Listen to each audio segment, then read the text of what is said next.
Vreau să-ți arăt și ție cum este să trăiești în altă țară pe bune. Acum 5 ani stăteam pe bancă în parc cu 20 de lei în buzunar. Astăzi, în Olanda nu mai este așa. Aici nu contează dacă ești un simplu muncitor sau dacă vrei mai mult și te gândești să te apuci de afaceri ca mine. De ce nu poate fi așa și în România? Știi momentul ăla când te trezești și îți dai seama că tragi ca boul, dar carul nu e al tău? Sunt Florinel Zon. Muncesc și trăiesc în Olanda. Încerc să rup lanțul și să-mi fac firma mea. Nu știu dacă voi reuși, dar știu că nu o să fie ușor. Nu poate să fie așa simplu, că altfel toți eram bogați. Ăsta e un documentar despre dorința unui om de a face bani. M-am gândit că poate te inspiră ceva și pe tine. Am numit această serie Speranța, iar tu ești martorul. Dacă oprești orice om pe stradă și îl întrebi, ai vreo idee de afacere? Aproape toți vor răspunde da. Dar de ce această idee rămâne doar în minte și nu devine niciodată realitate? Ce îi ține pe oameni blocați doar la stadiul de vis? Banii, care nu se fac ușor. Practic nu ai decât două opțiuni legal vorbind, să te apuci de afaceri sau să muncești.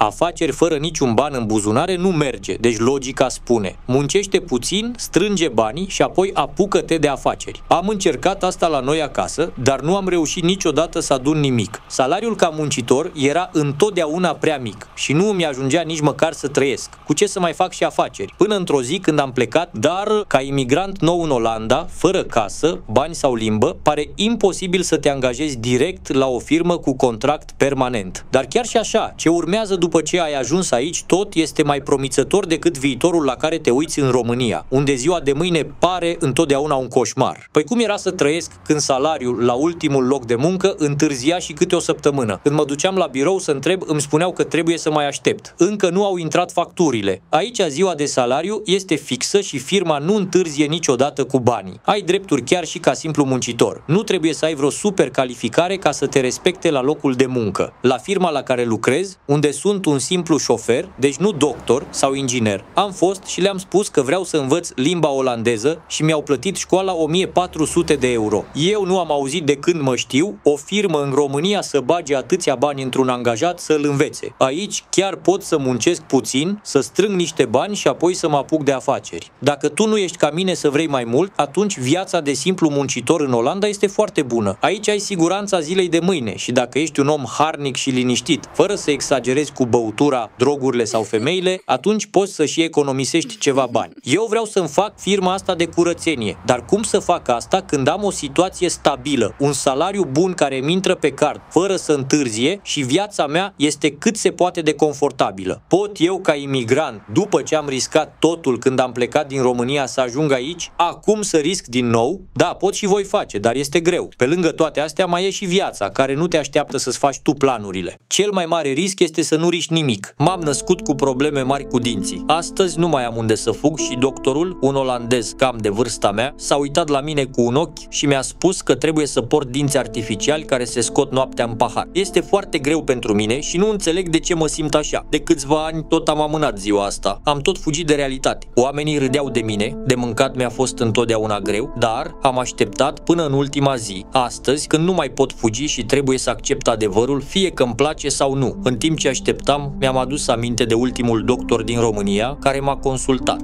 Era ajutat de o asistentă care avea niște fumuri, parcă ea era doctorul. Te făcea să te simți ca și cum deranjezi, iar de câteva ori în discuție mi s-a atras atenția că nu m-am spălat pe dinți. Nu cred că este peste tot la fel în România. Mie nu mi-a plăcut. În Olanda, în schimb, totul este diferit, dar nici aici nu este totul perfect. Deși am avut programare la prânz, m-au primit abia la 10 minute după. Totuși, atmosfera a fost complet alta. Stau și mă întreb de ce există această diferență și care sistem medical respectă mai mult timpul și demnitatea omului. La fel cum am tot amânat vizita la dentist, mulți oameni pun pe mai târziu decizii importante. Cu timpul, aceste amânări devin frustrări zilnice, iar când realitatea ne forțează să înfruntăm problemele, ele se transformă în regrete profunde. Săptămâna trecută cineva m-a întrebat: de ce vrei neapărat să-ți deschizi o firmă? Nu vreau să ajung la bătrânețe și să regret că am vrut să fac asta, dar mi-a fost frică. Cu toate astea, aștept și zile bune, cum ar fi peste 2 săptămâni când îmi voi deschide firma și, pe urmă, în câteva luni când voi lăsa protezele dentare în pahar și dentistul îmi va pune implanturile care nu mai trebuie să le scot. O viață mai bună vine din ce începe acum, nu din ce te gândești că o să faci mâine.